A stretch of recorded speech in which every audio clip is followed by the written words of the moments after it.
ನೀವು ನೋಡ್ತಾ ಇದ್ರೆ ವಿಜಯ ಟೈಮ್ಸ್. ಇದು ಹೊತ್ತಿನ ಟ್ರೆಂಡಿಂಗ್ ನ್ಯೂಸ್. ಜಾತಿ ಗಣತಿ ಸಮೀಕ್ಷೆಯಲ್ಲಿ ಮಹಾ ಗೊಂದಲ. ಶಿಕ್ಷಕರ ಬಗ್ಗೆ ಸರ್ಕಾರಕ್ಕೆ ಯಾಕಿಷ್ಟು ಅಸಡ್ಡೆ? ಜಾತಿ ಗಣತಿ ಬಗ್ಗೆ ಪೂರ್ವ ಸಿದ್ಧತೆ ಮಾಡೇ ಇಲ್ವಾ? ಶಿಕ್ಷಕರಿಗೆ ಸರಿಯಾದ ಮನೆ ಪಟ್ಟಿ ನೀಡದೆ ಉಡಾಫೆ. ಜಾತಿ ಗಣತಿ ಪ್ರತಿಯೂ ನೀಡುತ್ತಿಲ್ಲ, ಐಡಿನೂ ಕೊಡುತ್ತಿಲ್ಲ. ಸರ್ಕಾರಿ ಶಿಕ್ಷಕರ ಗೋಳು ಕೇಳೋರು ಯಾರು?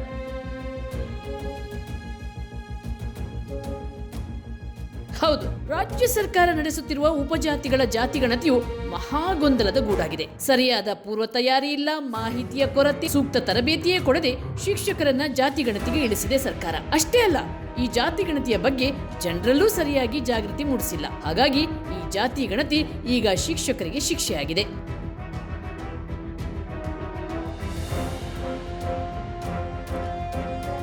ರಾಜ್ಯ ಸರ್ಕಾರ ಪರಿಶಿಷ್ಟ ಜಾತಿಗಳ ಒಳ ಮೀಸಲಾತಿ ಗಣತಿಯನ್ನು ಮಾಡುತ್ತೆ ಅಂತ ಸಿಎಂ ಸಿದ್ದರಾಮಯ್ಯ ಅವರು ಪತ್ರಿಕಾಗೋಷ್ಠಿಯಲ್ಲಿ ಹೇಳಿದ್ದೊಂದು ಬಿಟ್ರೆ, ಜನರಿಗೆ ಮೇ 5ರಿಂದ ಮೇ 17ರವರೆಗೆ ಜಾತಿ ಗಣತಿ ನಡೆಯಲಿದೆ, ನೀವು ಶಿಕ್ಷಕರಿಗೆ ಸಹಕಾರ ನೀಡಬೇಕು ಎಂದು ಹೇಳಿ ಜಾಗೃತಿ ಮೂಡಿಸುವ ಯಾವುದೇ ಜಾಹೀರಾತಾಗ್ಲಿ ಸಂದೇಶಗಳನ್ನಾಗ್ಲಿ ಜನರಿಗೆ ಕೊಟ್ಟಿಲ್ಲ. ಹಾಗಾಗಿ ಜನರು ಜಾತಿ ಗಣತಿಗಿಳಿದ ಶಿಕ್ಷಕರಿಗೆ ಸರಿಯಾದ ಸಹಕಾರವೇ ನೀಡುತ್ತಿಲ್ಲ. ಬದಲಾಗಿ ಅವರನ್ನ ಅನುಮಾನದಿಂದ ನೋಡುತ್ತಿದ್ದಾರೆ. ಕೆಲವು ಕಡೆಗಳಲ್ಲಂತೂ ನಾಯಿ ಚೂ ಬಿಟ್ಟು ಶಿಕ್ಷಕರಿಗೆ ನಾಯಿ ಕಚ್ಚಿಸಿದ ಘಟನೆಯೂ ನಡೆದಿದೆ.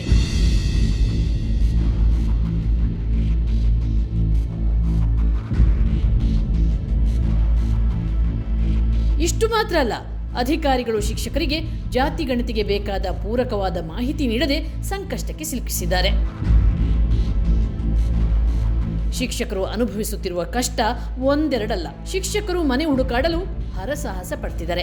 ಯಾಕಂದ್ರೆ ಇವರಿಗೆ ಮನೆಗಳ ಪಟ್ಟಿಯನ್ನೇ ನೀಡದೆ ಕೇವಲ ವೋಟರ್ ಲಿಸ್ಟ್ ನೀಡಿದ್ದಾರೆ. ಮತದಾರರ ಪಟ್ಟಿಯಲ್ಲಿರುವ ಮನೆಗಳನ್ನು ಸರಿಯಾಗಿ ಶಿಕ್ಷಕರಿಗೆ ಹಂಚಿಕೆ ಮಾಡಿಲ್ಲದ ಕಾರಣ ಗೊಂದಲ ಸೃಷ್ಟಿಯಾಗಿದೆ. ಕಾಡಂಚಿನ ಗ್ರಾಮಗಳಲ್ಲಿ ನೆಟ್ವರ್ಕ್ ಸಮಸ್ಯೆ ಇದೆ. ಅಲ್ಲದೆ ಒಬ್ಬರೇ ಶಿಕ್ಷಕರು ಆ ಕಾಡಲ್ಲಿ ತೆರಳೋಕೆ ಭಯ ಪಡುವಂತಾಗಿದೆ. ಒಬ್ಬರ ವೋಟರ್ ಲಿಸ್ಟ್ ನಲ್ಲಿ ಒಂದು ಕುಟುಂಬದ ಅರ್ಧದಷ್ಟು ಸದಸ್ಯರಿದ್ರೆ, ಇನ್ನುಳಿದ ಸದಸ್ಯರು ಮತ್ತೊಂದು ಮತದಾರರ ಪಟ್ಟಿಯಲ್ಲಿದ್ದಾರೆ. ಪ್ರತಿ ಶಿಕ್ಷಕರು ಎಷ್ಟು ಮನೆಗಳನ್ನ ಗಣತಿ ಮಾಡಬೇಕು ಎಂಬ ಸ್ಪಷ್ಟತೆಯೂ ಇಲ್ಲ. ಅಲ್ಲದೆ ಸರ್ಕಾರ ಜಾತಿ ಗಣತಿ ಮಾಡುವ ಶಿಕ್ಷಕರಿಗೆ ಟೋಪಿ ಬ್ಯಾಗ್ ಕೊಡಬೇಕು ಅಂತ ಆದೇಶಿಸಿದೆ. ಹೆಚ್ಚಿನ ಶಿಕ್ಷಕರಿಗೆ ಶಿಕ್ಷಣಾಧಿಕಾರಿಗಳು ಅದನ್ನೂ ಕೊಟ್ಟಿಲ್ಲ.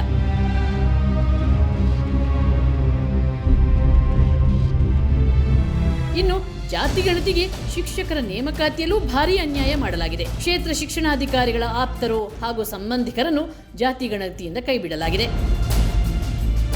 ಎಲ್ಲಾ ಗೊಂದಲಗಳಿಗೆ ಮುಖ್ಯ ಕಾರಣ ಸರ್ಕಾರದ ಕೇರ್ಲೆಸ್ನೆಸ್ ಹಾಗೂ ತರಾತುರಿಯಲ್ಲಿ ಉಪಜಾತಿ ಸಮೀಕ್ಷೆಗೆ ಕೈ ಹಾಕಿರೋದು. ಪೂರ್ವ ಸಿದ್ಧತೆ ಮಾಡದ ಕಾರಣ ಶಿಕ್ಷಕರು ಮಠ ಬಿಸಿಲಲ್ಲಿ ಬೀದಿ ಸುತ್ತಾಡುವ ಹಾಗಾಗಿದೆ. ಅಲ್ಲದೆ ಒಬ್ಬರೇ ಶಿಕ್ಷಕರು ಮನೆ ಮನೆಗೆ ತೆರಳಿ ಸಮೀಕ್ಷೆ ನಡೆಸಲು ಕಷ್ಟವಾಗುತ್ತಿದ್ದು, ಮಹಿಳೆಯರಿಗೆ ಭದ್ರತೆಯೂ ಇಲ್ಲ. ಹಾಗಾಗಿ ಆ ಊರಿನ ಪರಿಚಯ ಇರುವ ಆಶಾ ಕಾರ್ಯಕರ್ತೆಯರು ಅಥವಾ ಅಂಗನವಾಡಿ ಕಾರ್ಯಕರ್ತರನ್ನು ಪ್ರತಿ ಶಿಕ್ಷಕರ ಜೊತೆ ನೇಮಿಸಬೇಕು ಎಂದು ಶಿಕ್ಷಕರು ಸರ್ಕಾರವನ್ನ ಆಗ್ರಹಿಸಿದ್ದಾರೆ.